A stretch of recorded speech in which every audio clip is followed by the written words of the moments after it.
Os Estados Unidos estão suspendendo, a partir de 21 de janeiro, a emissão de visto de imigração para cidadãos de 75 países, entre eles o Brasil. Essa decisão do governo Trump acendeu um alerta entre pessoas que sonham em morar ou trabalhar nos Estados Unidos. Quem vai ser realmente afetado com essa suspensão, hein? Vamos entender o impacto numa conversa a partir de agora com Vinícius Bicalho, que é advogado especialista em imigração, mora nos Estados Unidos e fala conosco direto de lá. Oi, doutor, bem-vindo. É um prazer estar aqui com vocês para poder esclarecer todas as dúvidas. Doutor Vinícius, quando o governo dos Estados Unidos fala em suspender vistos, isso gera um pânico imediato. Eu me lembro, eu estava na redação do Jornal da Record, a gente estava ali há 2 horas do jornal começar, quando saiu a notícia. Imaginou-se a princípio que eram todos os tipos de visto. Já falaram da Copa do Mundo, etc. Depois, não. Vistos de imigração. Que tipo de visto, então, foi suspenso? Conta os detalhes disso e quais continuam a funcionar normalmente. A notícia foi divulgada com uma agressividade muito maior do que a medida de fato. Na verdade, essa medida ela afeta apenas os vistos que nós chamamos vistos de imigrantes, que são os vistos que geram green card. São processos longos que demoram 1 ano, 2 anos, 3 anos, até 4 anos. Contudo, não afeta o turista, o estudante, a pessoa que busca um visto temporário. É importante frisar que essa medida ela não impede a aplicação do visto, a análise do visto, a decisão do visto, o agendamento da entrevista. O que acontece é que existe uma regra do governo chamada Public Charge, que ela quer evitar que o imigrante seja um fardo para o erário americano e para o contribuinte, que precisa ser aprimorada, porque o governo identificou que os imigrantes desses 75 países estão usufruindo em demasia dos benefícios públicos. Então, enquanto o governo aprimora essa regra, esses processos ficam suspensos à emissão do visto, mas eles continuam fluindo normalmente. Ou seja, na prática, ele vai afetar as pessoas que tiverem entrevistas agendadas a partir de 21 de janeiro para essa modalidade de visto de imigrante. Quando o Trump falou a respeito disso, ele foi bastante claro sobre o fardo econômico que a permanência de pessoas que tentariam se tornar cidadãos americanos ou com autorização permanente de moradia acarreta ao erário público, né? Eu queria um comentário seu a esse respeito. Os presidentes anteriores a Trump se preocupavam também com isso? O pano de fundo, claro, é a imigração ilegal, mas os documentos que analisam a entrada de pessoas legalmente geram um número muito grande de novos moradores autorizados. Isso, de fato, é um peso americano na economia? A regra do Public Charge, ela já existe. É uma legislação que estabelece parâmetros para que residentes legais possam, de fato, receber o Green Card nos Estados Unidos. É notório que essa preocupação ela é muito maior nas gestões do presidente Trump. Foi assim no primeiro mandato e a gente observa que agora também é uma grande preocupação. O que o presidente quer é que esses novos imigrantes eles sejam autossuficientes e eles não dependam do Estado americano para que eles não sejam um peso para a economia. A preocupação do presidente, ela tem legitimidade, sim. A grande questão é o meio que o presidente usa para fazer isso. Ao invés de sair uma norma de forma clara, criando os parâmetros para que todos pudessem cumprir, o presidente optou por soltar mensagens através de redes sociais e postergar a emissão da norma, causando um pânico entre os imigrantes. Em que os imigrantes exatamente dependem do governo americano quando estão lá, ainda que aguardando o Green Card, mas com o processo legalizado? Principalmente para benefícios ligados à saúde. O que acontece? A saúde nos Estados Unidos é notório, todo mundo conhece e sabe que ela tem um custo muito elevado. Então, o que o governo faz? Ele tem benefícios públicos que são maiores quanto menor a renda da pessoa. Ou seja, quanto menos a pessoa recebe, mais ajuda ela recebe do governo para pagar um seguro-saúde e poder ter a tranquilidade nos seus tratamentos. Quando entram imigrantes com renda muito baixa, o governo precisa ajudar esses imigrantes, senão eles terão muita dificuldade. Então, o maior benefício público é, de fato, a saúde. Agora, vamos falar de novo para aquelas pessoas que estão chegando agora no nosso podcast e estão preocupadas com visto de turismo. Não foi atingido pela medida norte-americana.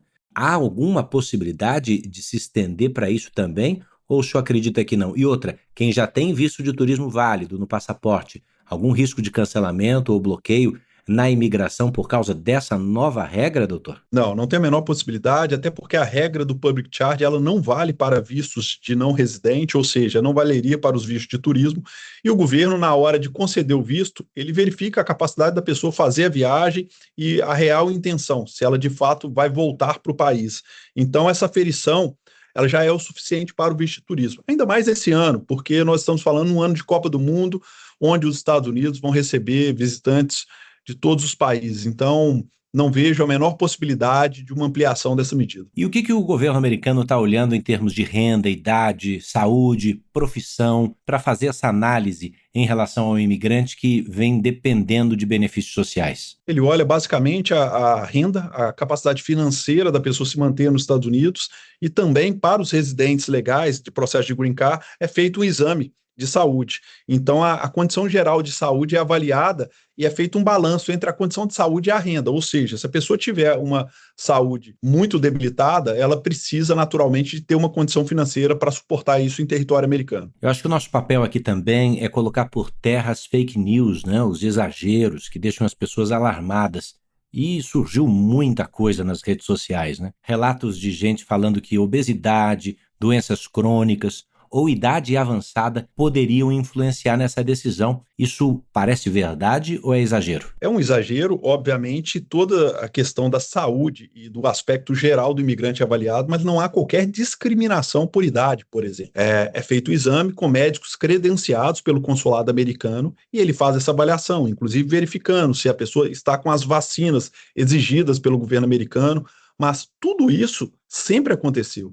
Então, a gente percebe que hoje, principalmente pela velocidade das redes sociais, a notícia ela espalha com uma velocidade absurda. E o governo colaborou muito com isso, porque a notícia inicialmente ela vazou num canal de televisão americano e depois de algumas horas o governo fez uma postagem no Twitter, né, ou X, como alguns preferem, mas de forma genérica. E a notícia com a norma completa só foi divulgada no final da noite do dia 14, o que fez com que as pessoas passassem todo o dia 14 com especulações e notícias sem qualquer tipo de fundamento. Bom, o Brasil entrou nessa lista junto com países como Rússia, Irã e Haiti, né? Isso é uma decisão política ou técnica, doutor? O que explica essa inclusão de 75 países? Essa é a grande indagação que todos nós fazemos aqui nos Estados Unidos, porque as informações que nós temos acesso da imigração americana não dão uma base sustentável para a inclusão do Brasil. Existem 4 países que chamaram muita atenção. Foi o Brasil, Colômbia, Uruguai e Rússia.